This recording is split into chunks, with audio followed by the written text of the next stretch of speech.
Ladies and gentlemen, welcome to the Rogers Kakasungura YouTube channel.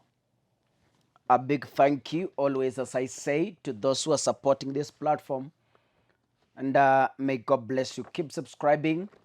And once you subscribe, remember to turn on your notification bell so that once I upload a video, you are able to be automatically notified by the YouTube. I'm holding two press releases. On my hand, I'm holding two press releases. And by the end of this video, I want you to understand the plain truth behind the Embakasi deadly explosion that happened that night. It's unfortunate that we've lost lives. It's unfortunate that hundreds are nursing injuries at various hospitals in Nairobi. To me, it's a very sad state because of what I can term as ignorance, corruption, and negligence.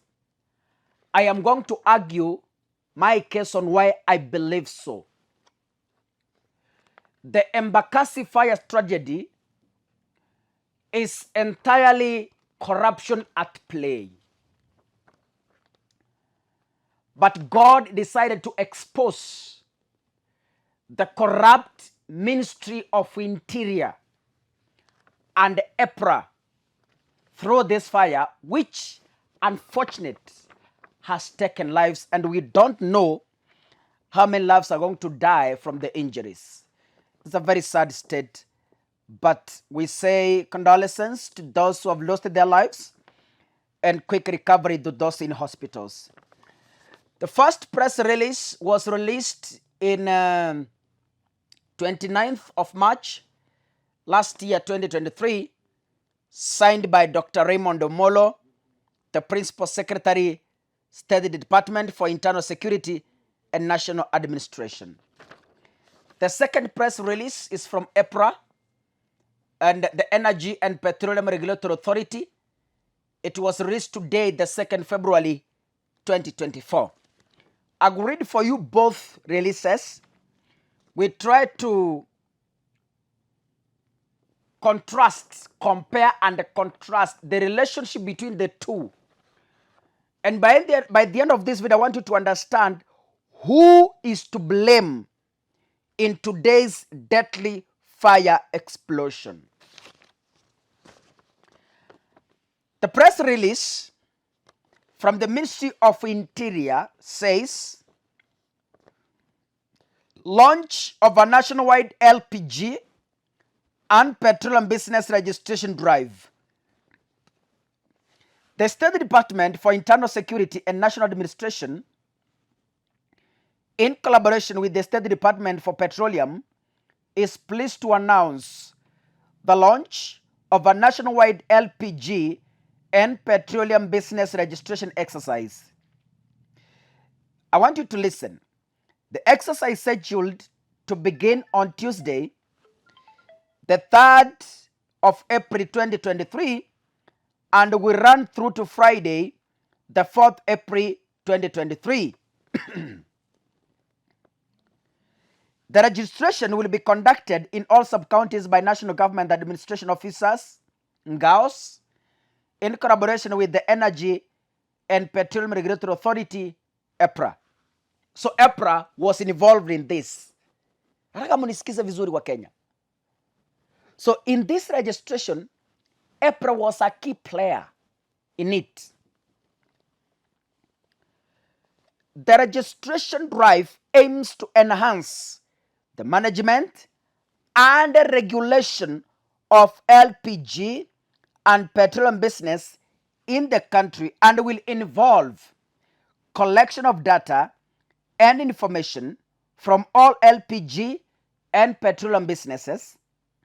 The exercise will help to ensure that all LPG and petroleum operators are compliant with safety regulations, thereby minimizing the risk of accidents and protecting the public. Nasikia? I want to repeat.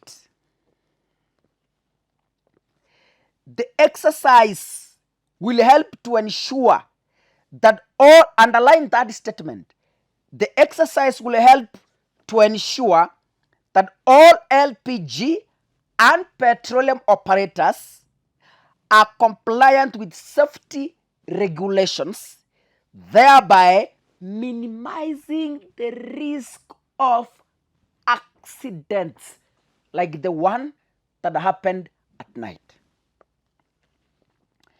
The government remains committed to ensuring the safety and security of all citizens and the effective regulations of the petroleum sector. We encourage all LPG and petroleum dealers and traders to participate in the registration exercise. From this statement, this was supposed to start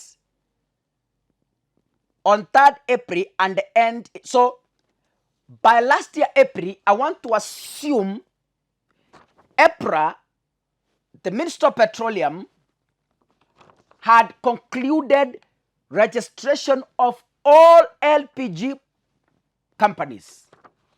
I want to believe so. Now, after registration, there were to be measures carried forward on whoever is going to do a new registration.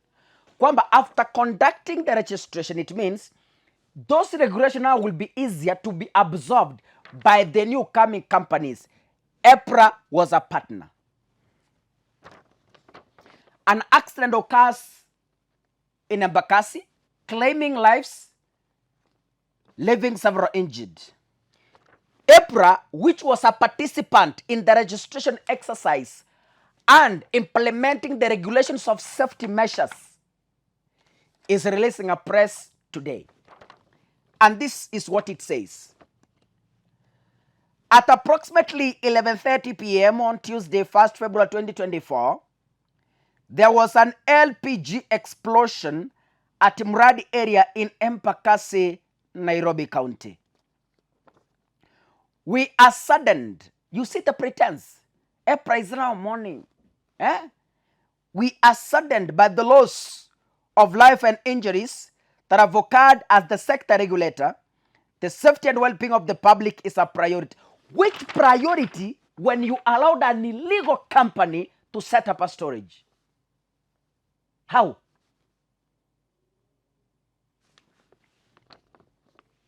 Regarding this incident, we wish to state as follows. 1.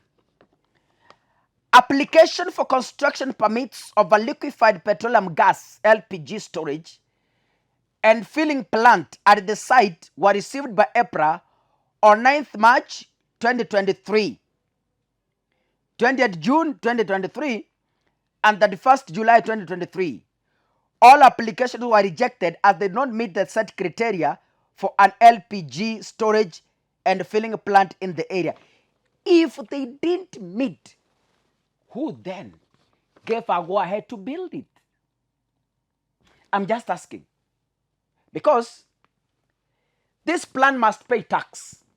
And if it pays tax, it means it's well known by the government of the Republic of Kenya. You cannot operate an illegal company that the government doesn't know, especially on petroleum and gas industry. It will never happen. Kaka sahi hapa niliko nikifungua kituo cha mafuta today, tomorrow, EPRA will come for me. Now, my simple question to EPRA. If you rejected the application thrice, who is this then? Behind the doors, behind the curtains, received some tokens to give a go-ahead for the construction. It has been operating, it has been storing, it has been filling, and it has been filing returns. The government cannot pretend to be not knowing this company.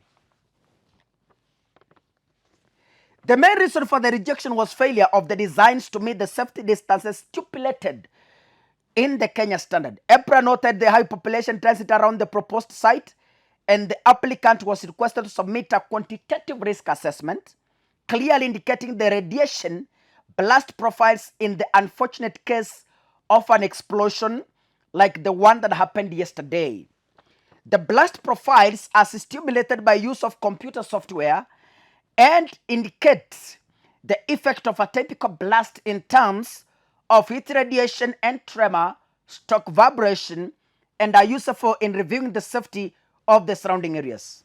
The applicant never provided the requested KQRA, resulting in the rejection of the application.